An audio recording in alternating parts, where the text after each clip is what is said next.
যত প্রকার আমল আপনি করেন এর মধ্যে কিয়ামতের ময়দানে সবচেয়ে ওয়েটফুল আমল হবে, সবচেয়ে ভারী আমল হবে আপনার সুন্দর আচরণ। অনেক মানুষ আছেন নামাজটা অনেক সুন্দর, অনেক আলেম আছেন ওয়াজ করে অনেক ভালো, কিন্তু তার মাদ্রাসায় স্টাফদের সাথে, হুজুরদের সাথে, সহকর্মীদের সাথে, বাবুর্চিদের সাথে, অন্য লোকদের সাথে আচরণটা খারাপ করে। আছে না নাই? অনেক মানুষ আছেন হাজী সাহেব, কিন্তু হাজী সাহেবের মুখ দিয়ে এক একটা বাইর হয় 5 মণ ওজনের। আছে না নাই? অনেক মানুষ আছেন অন্য দিক থেকে তার ত্রুটি নাই, কিন্তু সে বদমেজাজ, মাথা যখন গরম হয় কাউকে চিনে না, কি মুখ দিয়ে আসে না আসে কিচ্ছু বলতে পারে না। আছে না নাই এই রোগের রোগী? আমাদের এখানে আছে না নাই এই রোগের রোগী?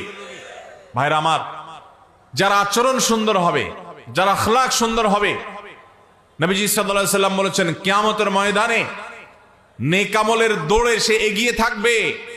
অনেকে নফল নামাজ, নফল রোজা, নফল দান সদকা, তাসবিহ তাহলিল নিয়েও সেই দৌড়ে আগাইতে পারবে না।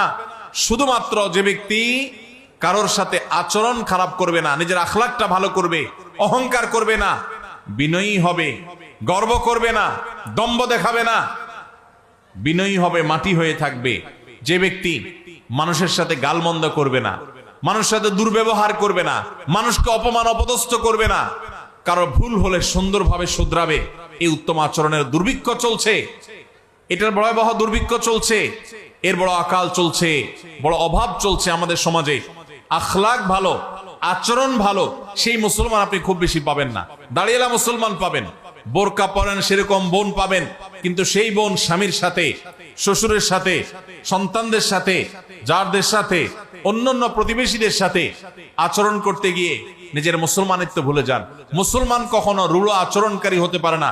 নবী করিম সাল্লাল্লাহু আলাইহি সাল্লাম জান্নাতি লোকদের মার্কা বলেছেন, জাহান্নামী লোকদের আলামত বলেছেন।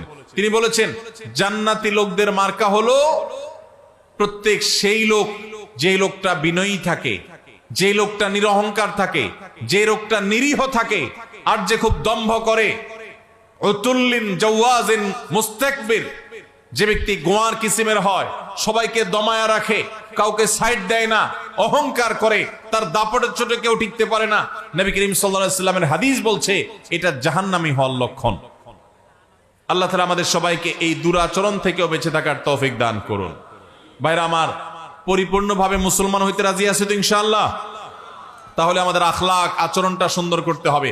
আজ থেকে আমরা প্রতিজ্ঞা করে যাব আমরা কারোর সাথে আচরণ খারাপ করব না। নিজের ঘরের বউয়ের সাথে যদি আচরণ খারাপ